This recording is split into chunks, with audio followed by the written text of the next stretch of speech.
Hi, my name is Stefan and today I'll show you my Phalaenopsis lueddemanniana.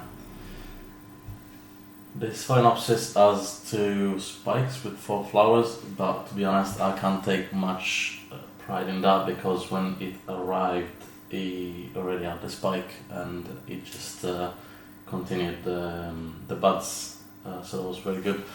There was actually a 3rd spike that you may be able to see here. Where the bud now is becoming yellow, so that is going to wither away, but I'm pretty happy. I wanted this plant for quite a while and it looks just as good as you think from the photos.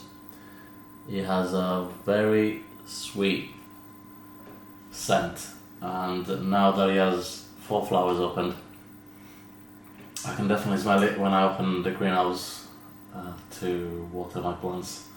It almost smells of vanilla a little bit, I think. Very sweet, very pleasant.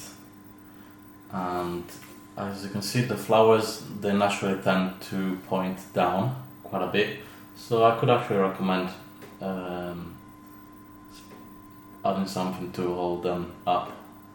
That would make it a little bit for a better display, but I usually don't like to do that because it just seems put a lot of effort. This plant in particular, this specimen in particular, has very thin leaves, but I'm not sure if that is common. It should be very similar to my Phalaenopsis pulchra, which I have a video of me remounting it on a piece of cork, in the sense that he's going to produce a lot of cakeys.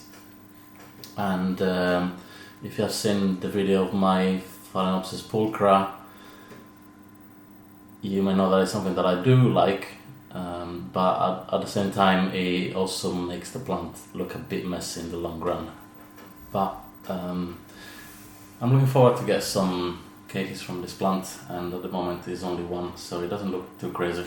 I can tell you for sure that my Phalaenopsis pulchra, no plantlet gets this big before they start making cakeys, so it is already getting bigger than what the biggest Phalaenopsis pulchra plant has ever been for me.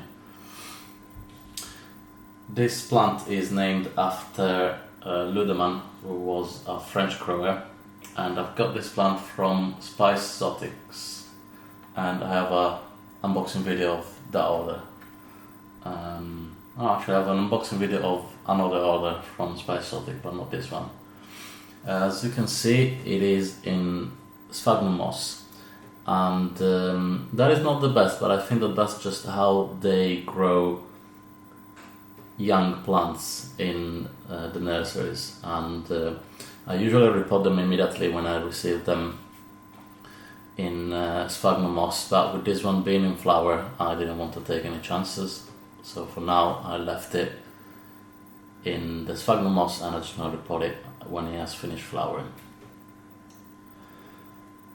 It comes from the Philippines, and even though I went to check the average weather where this one comes from, and in winter it does rain a little bit less than in summer, but according to sources online it doesn't require any winter rest. So it's a very interesting plant, and the roots look quite thin.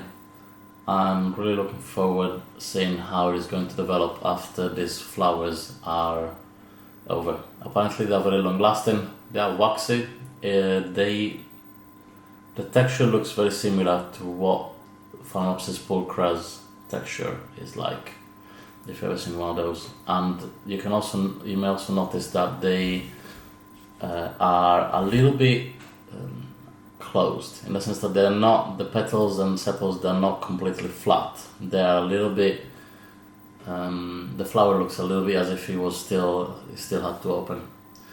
The oldest flower, I think it was this one below, and this one looks like it's a little bit more flat than the other ones. But yes, a very interesting texture, very pretty, very good scent, and apparently very easy to grow, but I'll keep you posted if that is true for me. So thank you.